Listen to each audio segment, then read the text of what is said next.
Hello, I am Rajit and welcome to part 3 of the chapter States of Matter. In the previous videos, I have been telling you about Boyle's law and now I am going to discuss the topic Charles' law. Let's start.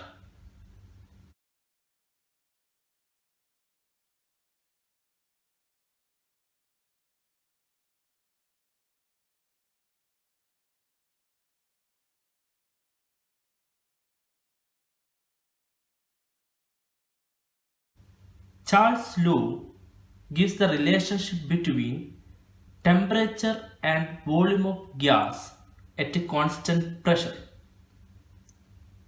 Charles' law states that at a constant pressure, the volume of the fixed mass of gas is directly proportional to temperature on Kelvin scale. Mathematically, we can represent Charles' law like this. Volume directly proportional to temperature at a constant pressure, and number of moles, number of particles are also fixed. Okay, volume of gas is directly proportional to temperature at a constant pressure and n. Then we can write like this: V is equal to K2T. What is K2 here? K2 is proportionality constant. In Boyle's law, we used K1 because Boyle's law first law, so we used 1, K1.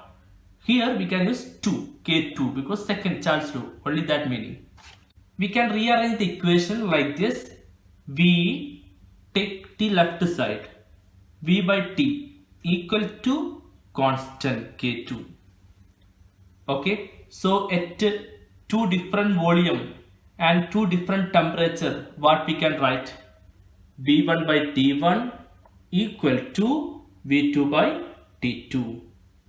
Okay, V1 by T1 equal to a constant, V2 by T2 also equal to a constant, and this constant values are equal, so we can write V1 by T1 equal to V2 by T2 at two different volumes V1 and V2 and two different temperatures T1 and T2. This equation will help you to do the numericals related to Charles law.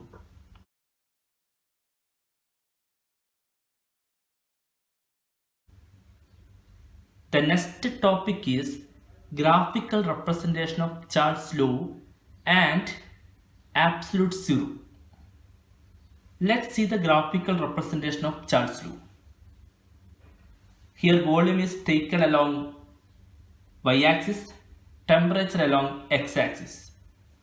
Pressure is constant. Here different pressure is taken. Okay. So throughout this experiment, P1 is constant. Another constant pressure is P2, then P3. Charles found that for all gases at any given pressure, graph of volume versus temperature is a straight line.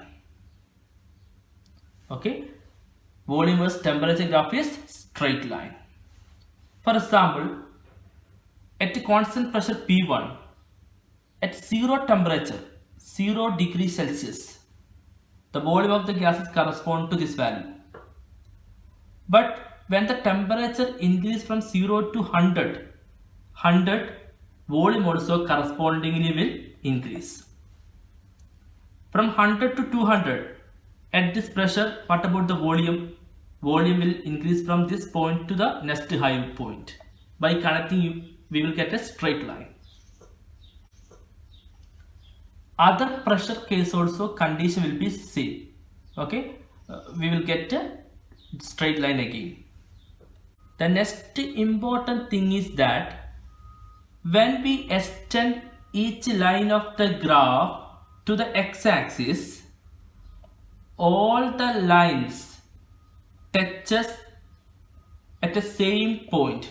Okay, when we extend the lines to the temperature axis or x-axis, all the lines will meet at a single point, same point, and the temperature correspond to this point is minus 273.15 degrees Celsius.